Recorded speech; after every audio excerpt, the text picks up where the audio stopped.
Okay, here I am again. Hello everybody, how's it going? Greetings from Osaka, Japan. Once again, here we are, checking out some rare records. Hasn't been too long, I just made a video yesterday, but this really cool guy who goes under the name Texas Punk sent a comment on my video, and he suggested that I do an introduction to the vinyl community. So, I mean, I've only posted 2 videos of records now, and yeah, I got a few views, and thank you everyone who checked them out. But despite being a little nervous, I will now make my introduction to the vinyl community. I've been in Osaka for about 3 years. I collected records since I was a little kid back in Canada, and I think from my unique vantage point, I would like to talk about Japanese bands a bit. Now, mainly what I hear a lot from expats in Japan, when I say I'm into record collecting and I like Japanese music, they say, why? Japanese music sucks. And my answer to that is, well, yes and no. If you're a fan of classic rock, heavy metal, punk, progressive, things like that, that stuff has all gone underground. It has long since gone underground. And you don't get a lot of it in the mainstream anymore. So the scene is basically a lot of J-pop. If you turn on the TV, turn on the radio, you'll mainly hear J-pop music, which is very, very light, poppy, narcissistic music. A lot of schoolgirls dancing around, singing about nothing. A lot of skinny dudes with really expensive guitars singing about nothing. Very narcissistic to my eyes and ears, at least. So, without further ado, I'd like to get on to explaining some Japanese bands. The first of which I'd like to cover is the amazing Novela from Kobe. So this is my flyer from their 30th anniversary party, and I was lucky enough to attend. I was the only foreigner there, which was it made me pretty nervous, pretty daunting, but everyone was super nice to me.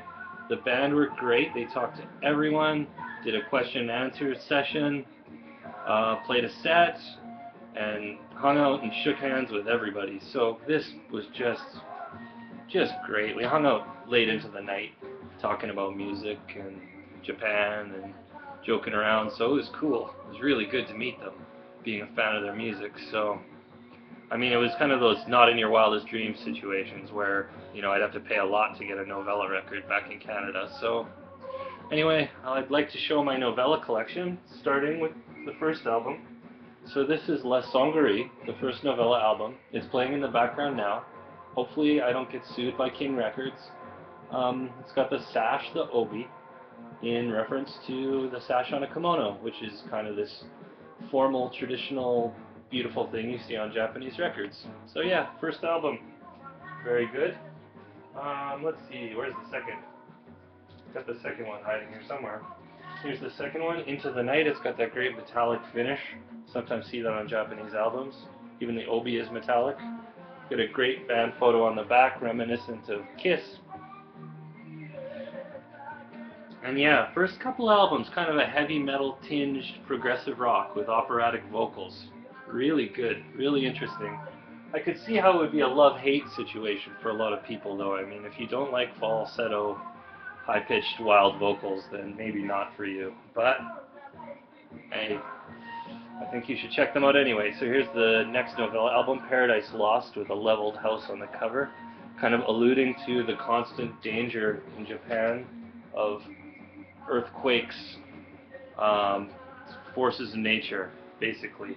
So there's a saying in Japan, shikata ga nai, it just can't be helped. But there still is that sort of, you know, nervous, creeping worry that that nature may overcome. So, anyways, more stuff here, more Novela. They put out a couple of EPs, both very cool. The Secret Love EP, so you get this big blown-up picture of the band on the inner sticker. And this one is really great. I mean, I'm pretty biased being an ardent Novela fan, but anyway, you can see these cool sleeves. This is the Requiem. record, which is Requiem, I believe, is a Toshio Igawa song, their keyboard player, who contributes some excellent classical tinged keyboard playing.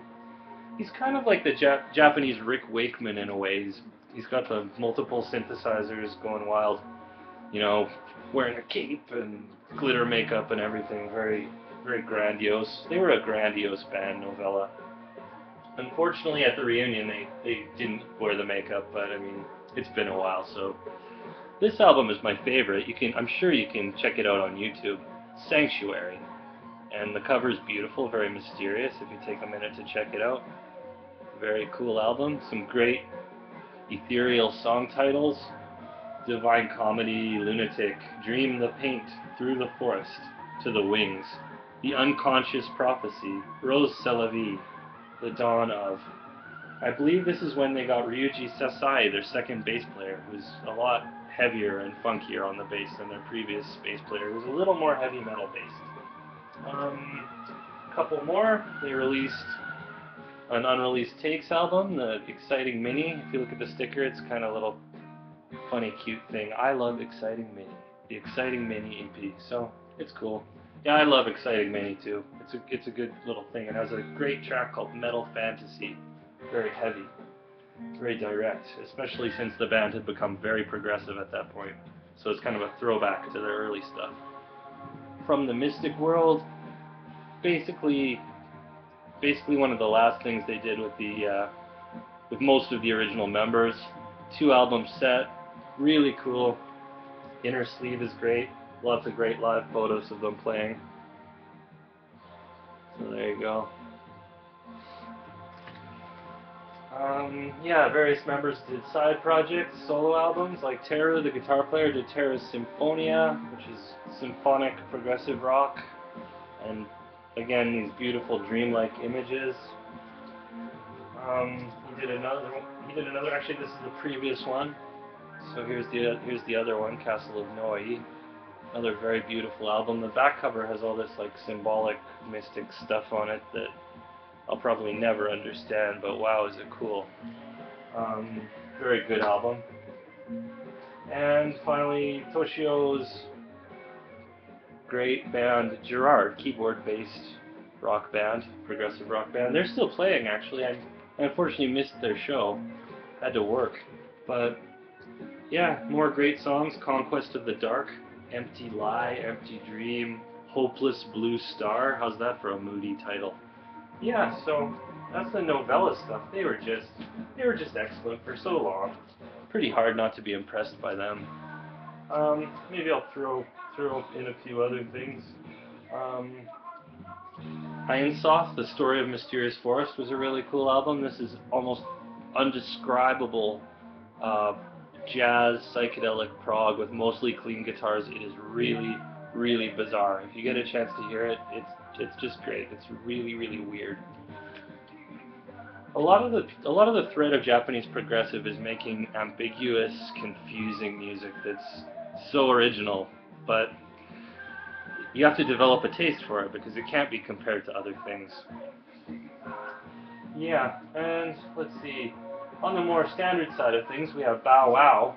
Bow Wow was a hard rock heavy metal band, and this album Signal Fire was really incredible. Not much progressive tendency, more of a straight ahead 70s rock thing, and their guitarist, gotta make sure I say it right, Kyoji Yamamoto, the guy with the afro, was a very amazing guitar player and sought after by many rock groups when they traveled to Japan from other countries.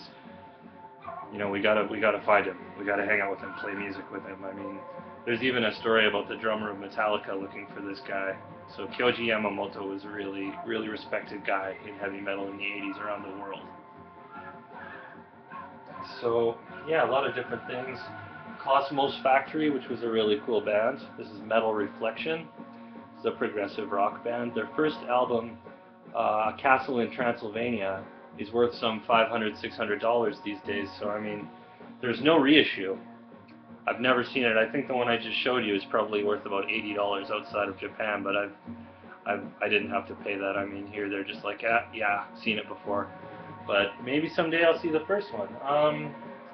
yeah, some other important things. Loudness was a really big band, but I mean, that probably won't inform very many people. Um, Couple more. Lazy, on the other hand, was really cool. There was a band called Lazy. They started out as a boy band, and suddenly, in the early 80s, they just changed, and they became a really, really heavy, wild band. And this Lazy album, Earth Arc, is so psychedelic and moody and intellectual. It's great. It's just great. If you see it, get it. It's awesome. Um, what else do we have?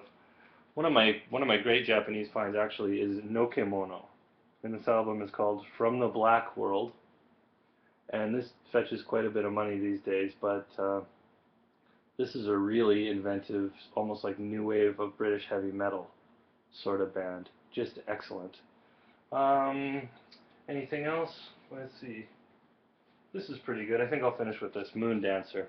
This is kind of another one of those. It's almost like a soft prog album from Japan, and it's another odd one that I found in my travels.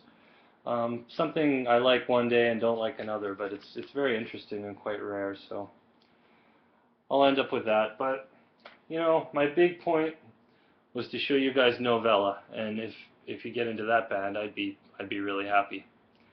And then I'll end my introduction to the vinyl community here. I'm here in Osaka hanging out. Please comment, and I hope you enjoy my videos. So take care and see you next time. Cheers.